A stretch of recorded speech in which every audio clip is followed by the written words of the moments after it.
I am back again, and today I'm going to talk about a very nice subject. I'm talking about how to survive or how to prepare when you're coming to Africa. This is especially for people in diaspora, our friends, the African Americans, and even the African diasporans who are coming back to Africa.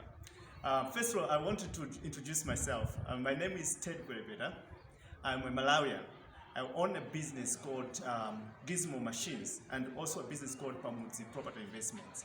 You can actually search this, get my Facebook pages, Gizmo Machines or Gizmo Innovations or Pamudzi Property Investments. With Pamudzi Property Investments, we used to work in the property industry where we were buying houses, flipping them and selling them. And then somebody asked me to build a house for her using cement blocks. And at that time in Malawi, cement blocks were not that much popular. So I am the one who championed the use of cement blocks in Malawi. So after that, people started looking for machines to be making cement blocks. So I started manufacturing the machines for cement blocks. So the flipping of houses was put on hold, and now I focused on the manufacturing of machines. We started with manual machines, now we're making mechanic machines. And I think you've seen a few videos on my YouTube channel of my machines. So if you want to see more about my machines, just go on the videos and see what's going on there. But today I just wanted to discuss, because I'm very, very happy to see and hear that most of our friends from diaspora, they want to move to come back to Africa. But before you move and come back to Africa, you need to be equipped with some information. And most of the information that I'm going to be sharing you, some of you maybe have never heard it or it's not given to you. The first thing, before you move, you have to first of all decide, why do you want to come to Africa? Do you want to just come and retire, or do you want to come and do business? If you're coming to retire, very good, because I know some of the people might have retired and they have a package that they get every month, and the little that they might get overseas there, but when you come to Africa, it's a lot of money. It can actually sustain you on your daily needs and your food and whatever you need. But if you're coming here to start a business, I can advise you that you need to get enough information and you need to prepare yourselves. Because when you come here, you will find that there are so many things that are done differently from what you are used to. Yeah, but now in preparation, we need to decide which country you want to go to. Africa is so big and so vast, and it's got a lot of opportunities.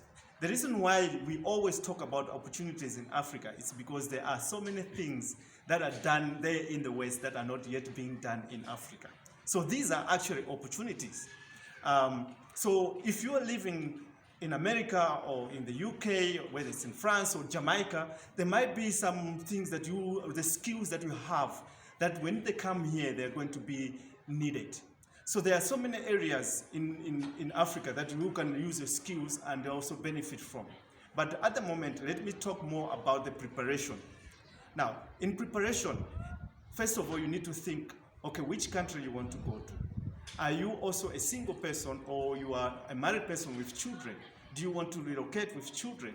You also need to think about the well-being of your children, because you need to see which country will be suitable for your kids.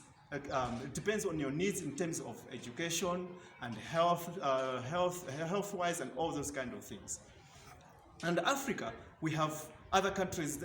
Africa is not a developed continent, but we have some other countries that are doing much better. Nigeria is actually the strongest economy in Africa. And we have South Africa, which is like the second strongest economy in Africa.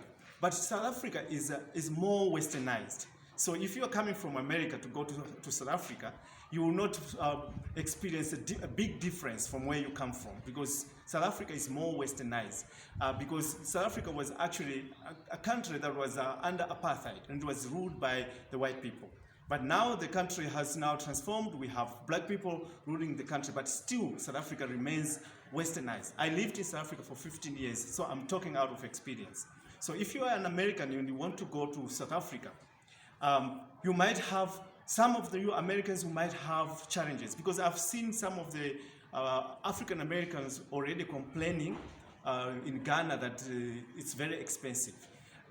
If you are finding Ghana to be very expensive, I must assure you that you will find South Africa also to be very expensive. And the disadvantage or advantages of being in South Africa is that it will be very easy for you to adapt to the living standards that are in South Africa than in the rest of Africa. But the disadvantage is that life might be very expensive for you. And another thing is also the reason why you are moving yourself from America to go to Africa is because you are running away from segregation. So according to the way I have been watching the videos, seeing the YouTubers from America, the way they've been talking, I see that most of them have a problem living with white people. If you go to South Africa, you have to know that you will still be living around white people. So you have to accept that and embrace that, the fact that you will be living around them. But if you go to the rest of Africa, like Malawi, Tanzania, there are far much fewer white people there. Like in Malawi, sometimes I can walk and go in town and never even see a white person for a day. We have very few white people here. But we are not that much westernized. We are more oriented to culture. I'm not saying that South Africans are not oriented to culture, but most of the Black Americans who are going to move to South Africa, I'm sure if you are selecting South Africa, you are more looking into the Western kind of life. So you will be living in suburbs. And in the suburbs, you will be more living together with the white people than the Africans. And another disadvantage of being in South Africa is that when it comes to land, land in South Africa is very difficult for you to acquire than when you go to Gambia, Malawi. In Malawi, you can come and you get 20 hectares without any problem. You can get any amount of land that you want if you got the money. But when you go to South Africa, to get this kind of land, it will be very, very expensive, and it will also it will be very difficult for you to find it. That's another disadvantage that you have there in South Africa.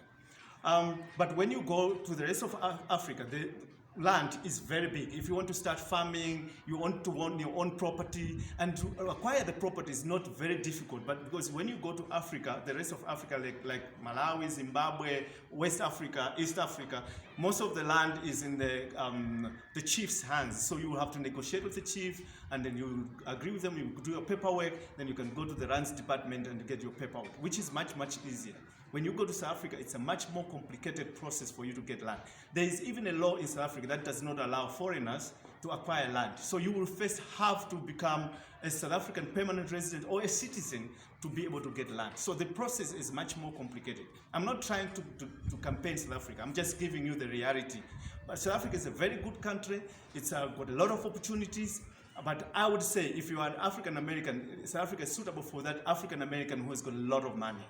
I'm more like the celebrities. You must have good money.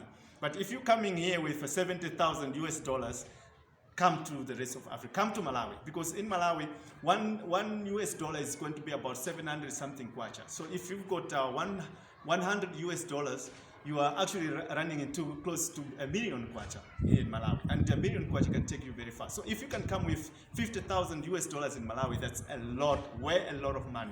You'll be able to buy a piece of land, build yourself a house, and then maybe you have a little bit of leftovers, but you can build a decent house with that money.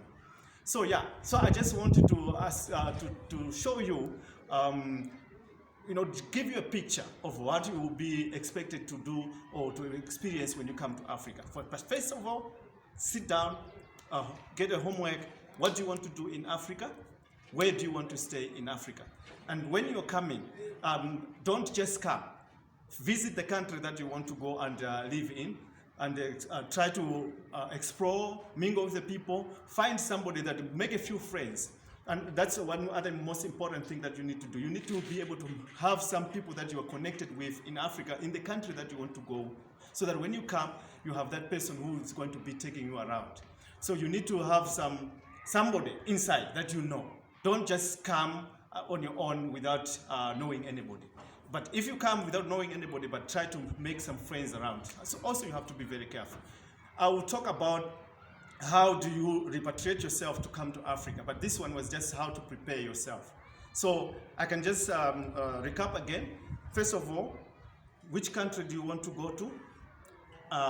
what do you want to do when you go there, and also you must have somebody that you know in the place that you're going to, in the country that you're going to. Yeah. So if you've got any questions that you'd like to ask me, feel free to ask me, and I'll always be available to answer your questions. But also don't forget to subscribe and also like our videos so that I can be able to give you more content. I must apologize, at the moment I'm not yet editing my videos, so I just shoot and immediately share on YouTube. Very soon I'll start editing my videos, so I'll give you much more presentable content. Thank you. All right, before I go, I wanted just to give you a little bit of a glimpse of what I do so that you know who I am. But like I told you, my name is Ted, and I'm in the construction industry. I manufacture cement block machines, but I also recently, soon I will be manufacturing equipment, agriculture equipment. But I would like you to just see what I'm doing. Here where I am is actually a workshop that I'm building. This is a workshop that will be where we will be manufacturing all those equipment that I'm talking about. We will have offices at the top, and then here at the bottom we have got a kitchen where our staff is going to sit and have lunch. And then also here this side is actually where the toilets are going to be, and the workshop will start here. So we are in our workshop. I've been doing a lot of research on the internet, and then we are going to use a system called Kanban, which is called a push system. Push system meaning that we are only going to, no, it's a push system, which means that we are only going to manufacture on demand. We want to be able to manufacture at least 4 or 5 machines per week. At the moment, we are able to do up to maybe at least, maximum that we have done is 8 machines a month. So which is more or less like 2 machines a week. So we want to be able to do 5 machines a week. So let me take you out. So this is where the workshop is going to be. The welding is all we have. We are going to have at least maybe 4 welders working at one time. So we have a welder here, we have a welder there, a welder there, and in the middle also we're having a welder.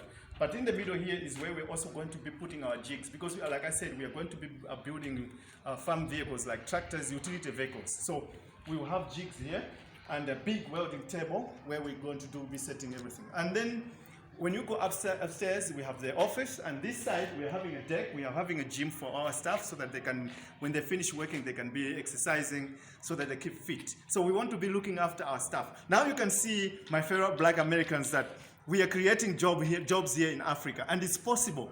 And now if we work together, we can do it even much bigger. We can build bigger factories. So let's come outside. Let me show you some of the machines that I'm making.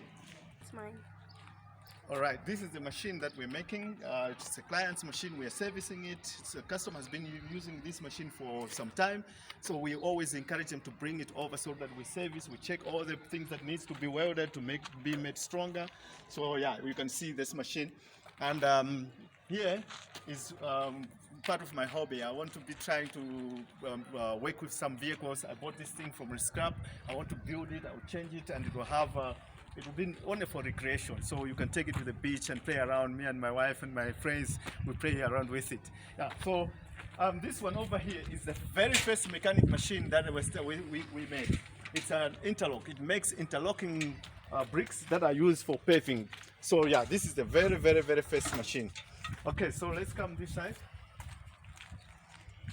And yes, when I was on the YouTube and I saw the KnK Squad, they were complaining about electricity.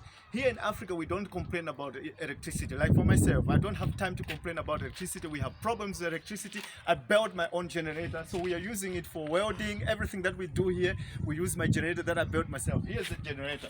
As you can see, it's got an alternator here and also the diesel engine there. It's a diesel operated generator. So when you come here, if you're complaining about electricity, make your own electricity. If you're complaining about water, drill a borehole so that you get your own water. So we don't complain here. So here we can see at the moment, because the workshop is not finished, the guys, they work outside here. Now come and see the stands that we have managed to produce. Here, with these mechanical machines that we're making, we have big orders. At the moment, we are failing to even to supply our customers. As you can see, we have got stands here. There are already 1, 2, 3, 4, 5, and all of these are all taken. They are all, the people have placed the orders. As soon as it's finished, it's going to go out. So we are so busy here. So yeah, I just wanted you to see what I'm doing, and then let me also show you. We dug our own well here on the premises, so we have good water that we extract from the premises.